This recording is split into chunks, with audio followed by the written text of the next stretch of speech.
स्त्री ही कुटुंबाचा आधारस्तंभ नव्हे तर ती समाजाचा आणि देशाचा आधारस्तंभ. भारतीय संविधानाच्या माध्यमातून या देशातील तमाम स्त्रियांना समानतेचे हक्क मिळाले. त्यामुळे प्रत्येक क्षेत्रात स्त्रिया हिरिरीने काम करू लागल्या, याचा मनाला आनंद वाटतो. परंतु आंबेडकरी चळवळ सोडली तर बऱ्याच दुसऱ्या संघटना, मग त्या धार्मिक असो की सामाजिक असो की सांस्कृतिक असो की राजकीय असो, त्या कागदावरच समानता मांडतात व प्रत्यक्ष कृतीत मात्र त्यांनी विषमतावाद हा पोसलेला दिसतो. ज्याप्रमाणे स्त्री आणि पुरुष दोघेही मिळून घरगुती प्रापंचिक समस्या प्रापंचिक समस्या म्हणजे जे कौटुंबिक समस्या असतात त्या दोघेही मिळून सोडवतात. अडचणी असतात त्या अडचणी सुद्धा ते दोघे मिळून सोडवतात. त्याप्रमाणे समाजातील समस्या आणि समाजाचा सर्वांगीण विकास व्हावा यासाठी सर्व प्रकारच्या अडचणी स्त्री पुरुषांनी एकत्र येऊन सोडवल्या पाहिजे. हे काम फक्त पुरुषांनीच अंगावर घेतलं किंवा स्त्रीला ते दुय्यम स्थान देऊन सर्व क्षेत्रात कार्य करू लागले तर ते काम परिपूर्ण होणार नाही आणि आतापर्यंत झालेलेही नाही, यशस्वी होणार नाही. त्याला खूप अवधी लागेल. शिरावर तेच काम स्त्रियांनी मनावर घेतले, आपल्या डोक्यावर घेतले, शिरावर घेतले तर त्या कामामध्ये लवकर यशप्राप्ती होऊ शकते. असे महामानव परमपूजनीय डॉक्टर बाबासाहेब आंबेडकरांचे मत होते.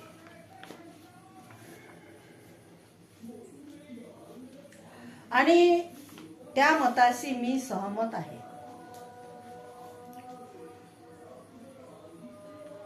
कोणतेही काम एकट्यांनी करू नये, मग तो पुरुष असो की स्त्री असो, आणि काम कोणतंही असो, कौटुंबिक असेल, धार्मिक असेल, सांस्कृतिक असेल, राजकीय असेल किंवा अन्य कोणतंही काम स्त्री पुरुषांनी एकत्र येऊन आनंदाने आणि परिश्रमाने करावे. या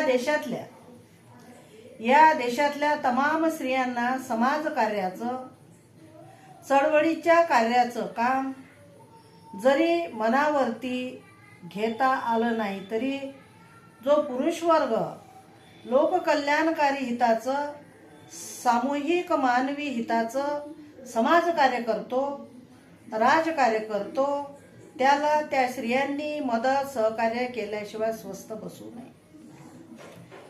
यासाठी स्त्रीवर्गाने सतत महापुरुषाच्या सोबत राहिलं पाहिजे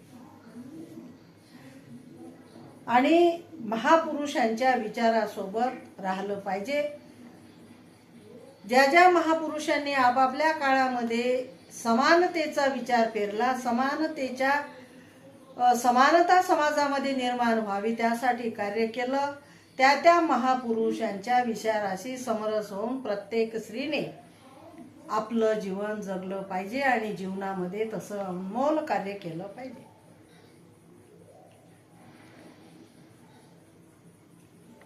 स्त्रियांनी पुरुषांच्या मागे राहता कामा नये आणि पुढेही जाता कामा नये, तर स्त्रियांनी पुरुषांच्या सोबत बरोबरीने आपलं कार्य केलं पाहिजे.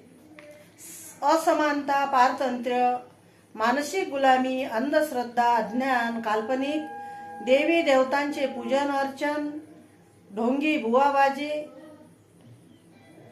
हे सगळे प्रश्न निवारण्याचा हे सगळं निवारण्याचा प्रश्न हा पुरुषांचा नसून स्त्रियांचाच आहे. स्त्रियांनी पुरुषांना जन्म दिलेला आहे. त्यामुळे बहुजन स्त्रियांच्या पोटी जन्म आलेले मुलं मुली